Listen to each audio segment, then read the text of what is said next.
പുതിയൊരു വീഡിയോയിലേക്ക് എല്ലാ മാന്യ പ്രേക്ഷകർക്കും സ്വാഗതം. ഇന്ന് ഞാൻ നിങ്ങളുമായി പങ്കുവെക്കുന്ന ഡെയിലി അപ്ഡേറ്റ്സിലെ ആദ്യത്തെ അപ്ഡേറ്റ് മുസ്താഫ അലിയുടെ ഒരു അപ്ഡേറ്റ് ആണ്. രണ്ടാമത്തേത് ദി റോക്കിൻ്റെ നെക്സ്റ്റ് പ്ലാനിനെ കുറിച്ചിട്ടുള്ള ഒരു അപ്ഡേറ്റ് നമുക്ക് ലഭിച്ചിട്ടുണ്ട്. അപ്പോൾ നമുക്ക് അധികം ദീർഘിപ്പിക്കാതെ നേരെ വീഡിയോയിലോട്ട് തുടങ്ങാം. ഒന്നാമതായി പങ്കുവെക്കാനുള്ളത് മുസ്താഫ അലിയെ സംബന്ധിച്ചാണ്. മുൻ WWE സൂപ്പർ സ്റ്റാർ ആയിരുന്ന മുസ്താഫ അലി ഇൻഡിപെൻഡൻറ്റ് റെസ്ലിംഗ് കമ്പനികളിൽ വർക്ക് ചെയ്ത് അദ്ദേഹം ഇൻഡിപെൻഡൻറ്റ് റെസ്ലിംഗ് പ്രൊമോഷനുകൾക്ക് വലിയൊരു ലാഭം ഉണ്ടാക്കി കൊടുക്കുന്ന ഒരു റെസ്ലർ എന്നുള്ള ഒരു ഇമേജിലേക്ക് ഇപ്പോൾ മാറി തുടങ്ങിയിട്ടുണ്ട്. ആ മുസ്താഫ അലി TNA റെസ്ലിംഗുമായിട്ടുള്ള ചെറിയൊരു കോൺട്രാക്റ്റ് സൈൻ ചെയ്തതിൻ്റെ ഭാഗമായി TNAയുടെ 2 ദിവസം മുൻപ് കഴിഞ്ഞ നോ സറണ്ടർ എന്ന് പറയുന്ന സ്പെഷ്യൽ ഇവൻറ്റിൽ അപ്പിയർ ചെയ്ത് ഒരു മത്സരം കളിച്ചിട്ടുണ്ടായിരുന്നു. മുസ്താഫ അലി നിലവിലെ എക്സ് ഡിവിഷൻ ചാമ്പ്യനായ ക്രിസ് സേബിനെയാണ് നേരിട്ടിട്ടുണ്ടായിരുന്നത്.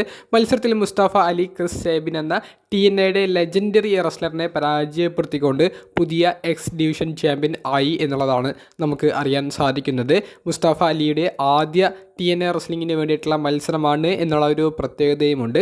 ഇനി വരുന്ന TNAയുടെ ഇമ്പാക്റ്റ് എന്ന വീക്ക്ലി എപ്പിസോഡുകളിലും മുസ്താഫ അലി അപ്പിയർ ചെയ്തുകൊണ്ട് സ്റ്റോറി ലൈൻ്റെ ഭാഗം ആയിരിക്കുമെന്നാണ് നമുക്ക് അറിയാൻ സാധിക്കുന്നത്. അപ്പോൾ മുൻ WWE സൂപ്പർ സ്റ്റാർസ് ആയിരുന്ന ഡോൾഫ് സിഗ്ലർ, മുസ്താഫ അലി തുടങ്ങിയവരൊക്കെ TNA റെസ്ലിംഗുമായിട്ടുള്ള കോൺട്രാക്റ്റ് സൈൻ ചെയ്തിട്ടുണ്ട്. രണ്ടാമത്തെയും അവസാനത്തേതുമായ അപ്ഡേറ്റ് റോക്കിനെ സംബന്ധിച്ചുള്ളതാണ്. റോക്കിൻ്റെ നെക്സ്റ്റ് അപ്പിയറൻസുകളെ സംബന്ധിച്ച് റോക്ക് തന്നെ ഒരു വാർത്ത ഇപ്പോൾ സ്ഥിരീകരിച്ചിട്ടുണ്ട്. റോക്ക് പങ്കുവെക്കുന്നത് അനുസരിച്ചാണെങ്കിൽ ഈ ശനിയാഴ്ച നടക്കാൻ പോകുന്ന സ്മാക്ഡൗൺ എപ്പിസോഡിൽ റോക്ക് അപ്പിയർ ചെയ്യുമെന്നുള്ളത് സ്ഥിരീകരിച്ചിട്ടുണ്ട്. അത് ഓൾറെഡി ഏറ്റവും അവസാനത്തെ സ്മാക്ഡൗണിൽ WWE തന്നെ സ്ഥിരീകരിച്ച ഒരു ന്യൂസാണ്. അതുമാത്രമല്ല അതിനുശേഷം നടക്കുന്ന സ്മാക്ഡൗണിലും തുടർച്ചയായി 3 സ്മാക്ഡൗൺ എപ്പിസോഡിൽ റോക്ക് ലൈവായി അപ്പിയർ ചെയ്യുമെന്നുള്ളതും റോക്ക് സ്ഥിരീകരിച്ചിട്ടുണ്ട്.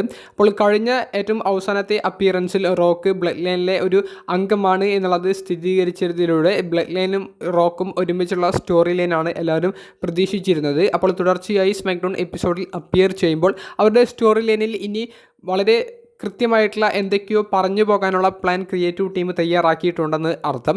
റസൽമേനിയ 40 റോക്കിന് മത്സരം ഉണ്ടായിരിക്കാനും സാധ്യതകൾ ഇപ്പോൾ വർദ്ധിക്കുന്നുണ്ട്. എന്തായാലും റോക്കിൻ്റെ ഈ ഒരു അപ്പിയറൻസ് പുറത്തേക്ക് വന്നത് ആരാധകരെ ഒന്നടങ്കം ആവേശത്തിലാക്കിയിട്ടുണ്ട്. സ്മാക്ഡൗണിൻ്റെ റേറ്റിംഗ്സ് നല്ലതുപോലെ ഉയരും എന്നുള്ളതിൽ ഇനി യാതൊരുവിധ സംശയവും വേണ്ട. വീഡിയോ സംബന്ധിച്ചുള്ള നിങ്ങളുടെ അഭിപ്രായം കമൻറ്റ് ബോക്സിൽ രേഖപ്പെടുത്തുക. അപ്പോൾ അടുത്തൊരു വീഡിയോയുമായി കാണുന്നത് വരെ ബൈ.